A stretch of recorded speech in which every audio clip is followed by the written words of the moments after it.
একবার ভাবুন তো, বিশ্বের উন্নত দেশগুলো এত কিছু তৈরি করছে, তবে গার্মেন্টস কেন বাংলাদেশ থেকে তৈরি করছে? তবে গার্মেন্টস কেন বাংলাদেশ থেকে তৈরি করে তারা নিচ্ছেন? যদিও কেউ কেউ এর মেন রিজনটি জানেন, তারপরেও আমি বলছি, বাংলাদেশের শ্রমিকের খরচ অনেক কম। আর একটি গার্মেন্টস তৈরি করতে যে পরিমাণ ম্যান পাওয়ার লাগে, তার ভ্যালু অনুপাতে একটি দামি গাড়ি তৈরি করতে এত বেশি ম্যান পাওয়ার লাগে না। তার জন্য একটি গার্মেন্টসে অনেক বেশি কস্টটা পড়ে যায়, খরচ পড়ে যায় নিজের দেশে উন্নত দেশগুলো যখন তৈরি করতে যাবে। এখন কথা হচ্ছে, আপনি অল্প পুঁজিতে কি করে 50 থেকে 60 হাজার টাকা দিয়ে মিনি গার্মেন্টস ব্যবসা শুরু করবেন, এই বিষয়ে আমি আপনাদেরকে একটি প্র্যাকটিক্যাল ধারণা দিচ্ছি। খুব মনোযোগ দিয়ে শুনুন। প্রথমত, আপনাকে গার্মেন্টস ব্যবসা করার আগে একটি গার্মেন্টস পোশাক তৈরি করতে কি কি প্রয়োজন, যেমন ফেব্রিক সম্পর্কে আপনাকে আইডিয়া রাখতে হবে, খুব ভালো আইডিয়া না থাকলেও হবে। তারপর ফেব্রিকটা যে কাটবেন, কিভাবে কাটবেন, কোন সিস্টেম ফলো করবেন, সেই কাটিং সিস্টেম সম্পর্কে আপনাকে জানতে হবে। সাথে কাটিংয়ের পর যে ফেব্রিকটা আপনার সুইং, যেটা হচ্ছে মেন রিজন একটা গার্মেন্টসের মেন কস্ট, সেটা হচ্ছে সুইং, সেলাই যেটা বলে। সুইং সিস্টেম, সুইং কস্ট সম্পর্কে জানতে হবে। এবং এই সুইং মেশিন সম্পর্কে আপনাকে আইডিয়া, ভালো আইডিয়া থাকতে হবে। কারণ গার্মেন্টসের পার্ট বাই পার্ট যে কাটিং পার্টগুলো, আপনি একটি গার্মেন্টস তৈরি করতে যে কাটিং পার্টগুলো আছে, প্রত্যেকটা পার্টের সঙ্গে বিভিন্ন পার্টসের জয়েন্ট হয়। এই জয়েন্টটা করতে বিভিন্ন রকম মেশিন ইউজ হয়। সাধারণত 2 থেকে 3 ক্যাটাগরি মেশিন হলেই চলে। তো এই মেশিন সম্পর্কে আপনাকে আইডিয়া রাখতে হবে। সাথে কিছু কিছু বডিতে আপনার প্রিন্ট এমব্রয়ডারি দেখতে পাবেন। এই প্রিন্ট এমব্রয়ডারি সম্পর্কে একটা অভিজ্ঞতা থাকলে খুব ভালো হয়। ওকে, এবার মূল কথায় আসি। এখন আপনার একটি গার্মেন্টস সেক্টর বা গার্মেন্টস ইন্ডাস্ট্রি দেওয়ার জন্য আপনার একটা স্পেস প্রয়োজন। সেই স্পেস মোটামুটি রেডি। 2, আপনার সুইং অপারেটর সহ সুইং মেশিনও রেডি। 3 নাম্বারটি যেটি হচ্ছে, আপনার যে গার্মেন্টসটা তৈরি করবেন সেটি হচ্ছে ফেব্রিক। সেই ফেব্রিকটাও আপনি অ্যারেঞ্জ করেছেন, ইটস ওকে। এখন যেটি হচ্ছে, গার্মেন্টস তৈরি করতে যে সুতো লাগবে, থ্রেড, সেটিও আপনার রেডি। কাটিং সিজারও আপনার কাছে রয়েছে। এখন যেটি আপনি করবেন সেটি হচ্ছে প্ল্যান করবেন।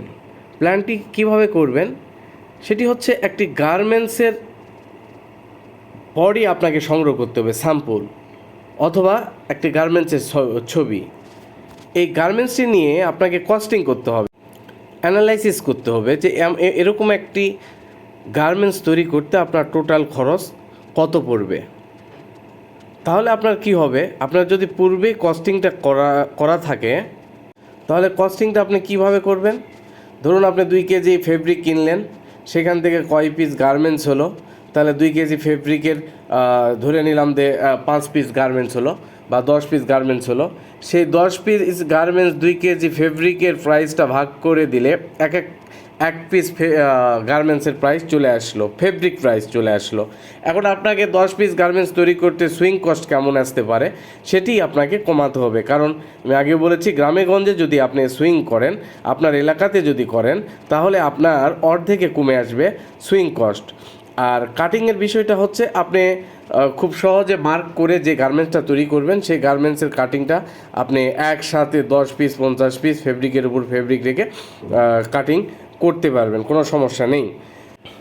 এখন আমি আপনাদেরকে ফিনিশিং দিব যে 50-60 হাজার টাকা দিয়ে আপনি ছোট পরিসরে কিভাবে গার্মেন্টসের বিজনেস বা গার্মেন্টস ইন্ডাস্ট্রির বিজনেস শুরু করবেন।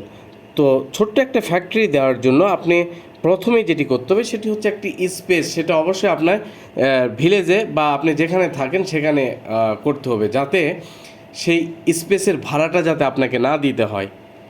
ভাড়া দিলেও যাতে একেবারে কম, গ্রামগঞ্জে যেরকম ফসলের মাঠে যেরকম ভাড়া, এরকম ভাড়া যাতে দিতে হয়।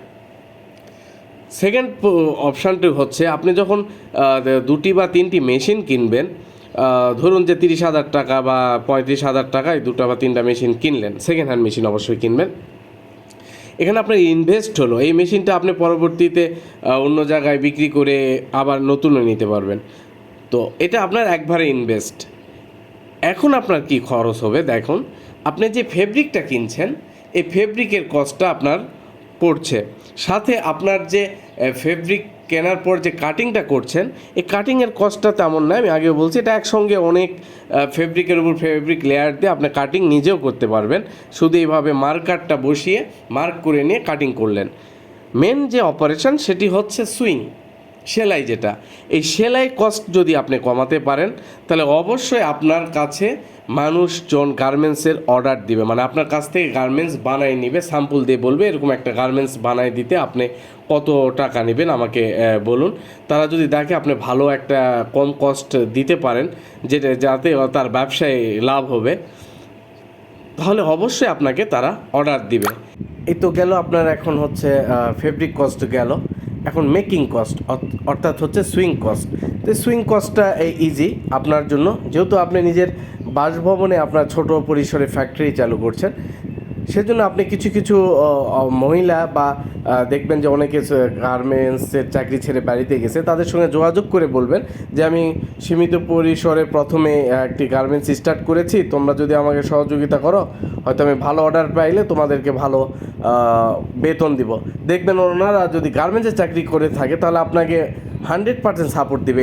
ইভেন এরকমও বলতে পারে যে আমাদেরকে আপনি পেমেন্ট পাওয়ার পর আমাদেরকে পেমেন্ট করেন।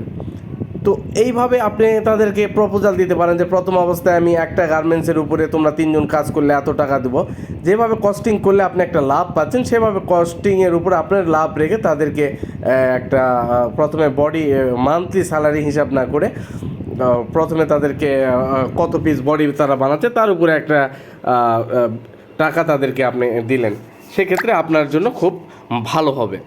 পরবর্তী ভিডিওর জন্য সাবস্ক্রাইব করে রাখুন, আমি প্র্যাকটিক্যালি কস্টিং করে দেখাবো।